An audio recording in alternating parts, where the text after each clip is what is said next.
तो भारत आज एक बहुत ही दिलचस्प मोड़ पर खड़ा है। एक तरफ तो आर्टिफिशियल इंटेलिजेंस जैसी टेक्नोलॉजी है जो भविष्य को पूरी तरह से बदल देने का वादा कर रही है, और वहीं दूसरी तरफ हमारे सामने आज की कुछ बहुत बड़ी चुनौतियां भी हैं। तो चलिए आज इसी को समझने की कोशिश करते हैं कि इन दोनों के बीच देश का भविष्य आखिर कैसे शक्ल ले रहा है। और ये जो लाइन है ना, भारत आज एक ऐसे मोड़ पर खड़ा है, ये बिल्कुल आज की हकीकत बयां करती है। एक तरफ एआई का एक सुनहरा भविष्य दिखाई दे रहा है, तो दूसरी तरफ वो चुनौतियां हैं जो हमें शायद पीछे खींच सकती हैं। ये एक तरह का बैलेंसिंग एक्ट है ना? तो आज की इस पड़ताल में हम इसी सिक्के के दो पहलुओं को देखेंगे। पहले बात करेंगे उस शानदार भविष्य की जो एआई हमें दिखा रहा है, और फिर देखेंगे उन असली चुनौतियों को जो हमारे सामने हैं।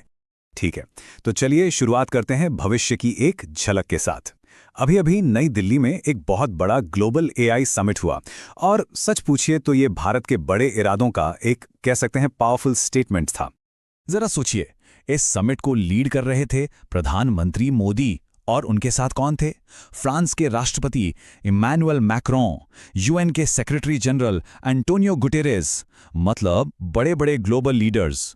इससे एक बात तो साफ हो जाती है कि जब इंडिया एआई पर कुछ बोलता है तो पूरी दुनिया बहुत ध्यान से सुनती है।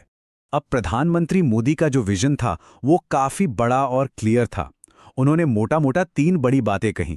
पहली बात कि एआई हमारी जिंदगी का वैसा ही हिस्सा बन जाएगा जैसे आज बिजली या इंटरनेट है।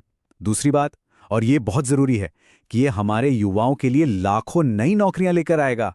और तीसरी बात कि इंडिया के पास वो पोटेंशियल है कि वो इस फील्ड में दुनिया का लीडर बन सके। ठीक है, बातें तो बहुत बड़ी हैं, पर इसका मतलब क्या है? मतलब जमीन पर नौकरियों के मामले में इसका असर कैसा दिखेगा? इसका मतलब बहुत सीधा सा है।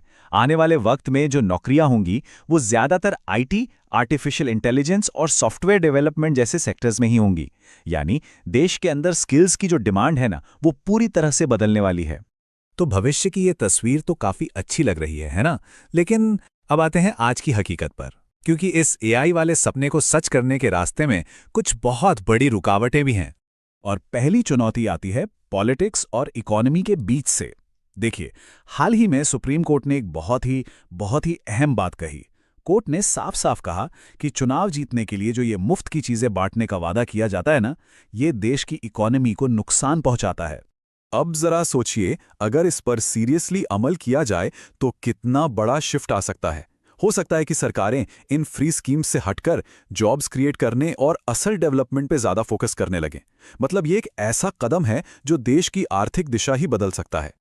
ये तो हुई पॉलिटिक्स की बात। अब दूसरी तरफ शेयर मार्केट से भी एक चिंता वाली खबर आई।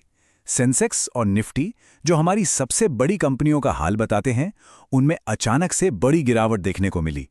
इन्वेस्टर्स में एक तरह की घबराहट थी, और वो बस अपने शेयर्स बेच रहे थे।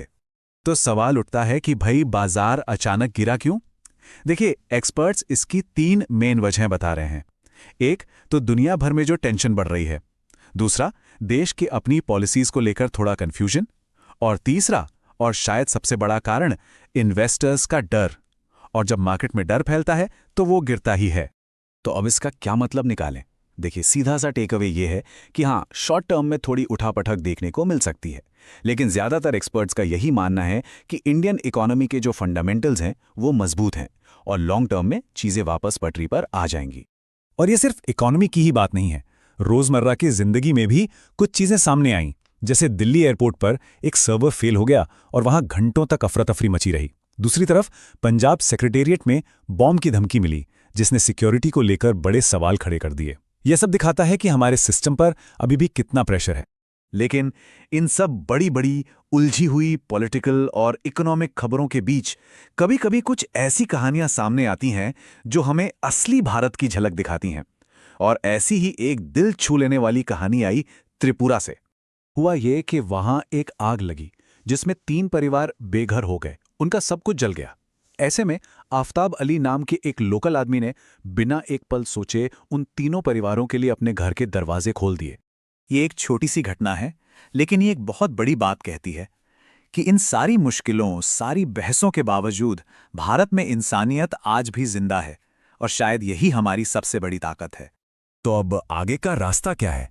अगर हम इन सब चीजों को एक साथ रखें, एआई के बड़े बड़े वादे, इकोनॉमी की चिंताएं और इंसानियत की ये मिसाल, तो भारत की पूरी तस्वीर आखिर दिखती कैसी है?